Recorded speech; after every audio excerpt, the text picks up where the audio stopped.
Nathan, first of all then, obviously last few weeks have been really disruptive, haven't they, with games being abandoned here and there and such, and postponed and whatnot.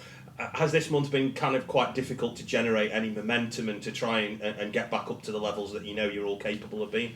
It's been a strange few weeks. I think we've adapted and used the time away from actual fixtures to work on things as a team that we perhaps haven't had time to do when the backlog has been there. But like you say, momentum is a massive thing at football and everyone knows that. So to get games coming back again now is going to be definitely something that we're looking forward to. Like I say, it's been strange not playing week in, week out anymore. But like I say, we're really looking forward to it. We've done a lot of work on the training ground with the time we've had. So yeah.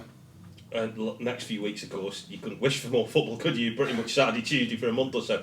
Is it hard going from that period of relative inactivity when it comes to a match day to then playing Saturday, Tuesday every week? How does that affect you as players? I think we'll be totally fine with it. Like I say, it's only been a few weeks. It's not been months. It's been a couple of weeks without a game.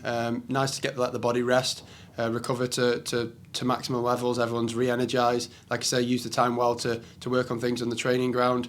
So I don't think it's going to be a problem with the backlog of fixtures that are coming.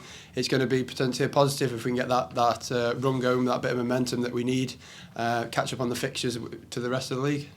Is it fair to say then that the league table perhaps is a bit askew at the minute because of the amount of games you haven't played, considering where you actually are? Yeah, but I don't think you can be naive not to look where we are currently are. It's got games in hand, but you have to get them points out of them games to make them worthwhile. So it's one of the things that we're concentrating on the next game to try and get the maximum amount of points out of that as possible. And we've got a game plan, and like I said, we've worked on things, and we're going there full of confidence. You go to Fleetwood, obviously, we're bottom of the league, and everybody will look at you and go, well, you kind of have to win that, but you can't afford to take any of that for granted, I suppose, because as you'll know, you've come across teams like that before, will be scrapping for every point they get.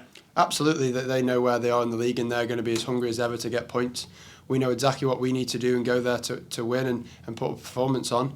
Like I say, this league is a tough league from top to bottom. Anyone beats anyone. It's about being consistent and performing to your levels on the day. So we know exactly what we've got to do, and we're hopefully going to do that, go there and do exactly that. Has that consistency been a bit of a thing this season? Because you've had some really good results, and you've had some games where you've played okay, but not picked up results. Has consistency really been the key thing for you? Absolutely. I think we've shown glimpses of what we've got in abundance in this squad. But like I say, to back that up week in, week out is not quite gone for us. We need to find that level of consistency, a way of performing at such level on a consistent basis is the key to any good and any successful football club. So we need to find that, get a run together, a bit like the start of the season, and get some momentum going again. How hard is that to do though? Because I don't want to say it's easier said than done, but everyone talks about consistency. But how difficult, from a practical point of view, is it to achieve that as a group? Yeah, like I say, I think it's the key ingredient to being a successful football club. And if everyone had that and knew exactly how to do that and could put the finger on it straight away, then everyone would win every game. So it's not as easy as that. But like I say, we've done it this year. We've put a run of games together before. We can do it again, and like I say, we're going into the weekend full of confidence for it to be the start of a good run. How are you feeling about your own form at the moment? I noticed the last couple of games you've gone back into, or half a game at least, you've gone back into the middle again, haven't you? So I don't want to put words in your mouth, but is that probably where you're most comfortable when you're playing across that back? Potentially, yes. I do enjoy playing in the middle. I've played in different positions all year. Perhaps not been to the levels that I've wanted to, especially before Christmas. Hoping to hitting them highs again now going into the end of the season. Like I say, on a personal note, it's all about getting good games, good consistency back again, and performing to the best I can for the team and helping us as a team get as many points as possible. Scoring goals was an issue. Now you've kind of solved that. Now it's conceded them as well. As a defender, I imagine that's really frustrating, isn't it? That you've solved the problem at one end, but your end of the deal, if you like, you need to up your game a little bit. Absolutely, it's finding the balance between going forward, scoring goals, and then keeping them clean sheets.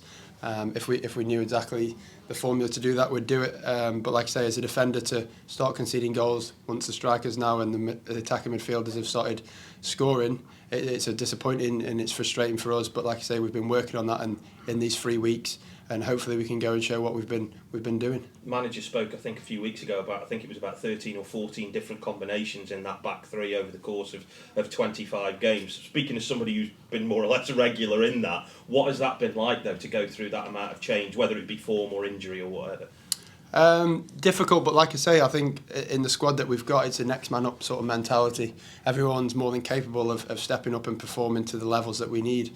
So, but I think that goes to show that what the strength and depth we've got in that back line. And like I say, it sometimes leads to a little bit of inconsistency in what people know of each other either side of you. But like I say, it's when you're out there, you know that whoever's either side of you, they're good enough to be there, and it's for the best for them to be out there.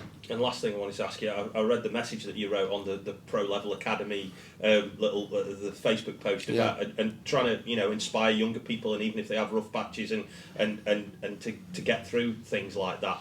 I suppose that's part of your job now as captain and as a senior pro and as an academy coach and everything, that you feel the need to kind of impart that to people, and I suppose you do that yourself in everyday life, don't you? You've got to try and help as many people as you can through the role that you now have at the football club. Yeah, definitely. I think the quicker people can come accustomed to setbacks, to negative things, the better, because it's going to happen in every walk of life at different sizes of setbacks. It might be something minor, it might be something major, but it's going to happen at some point. And I think in finding a way in yourself to deal with that, whatever suits you as a person, because the answer isn't the same for everyone. I think the quicker you can learn that, the better for you and for the people around you.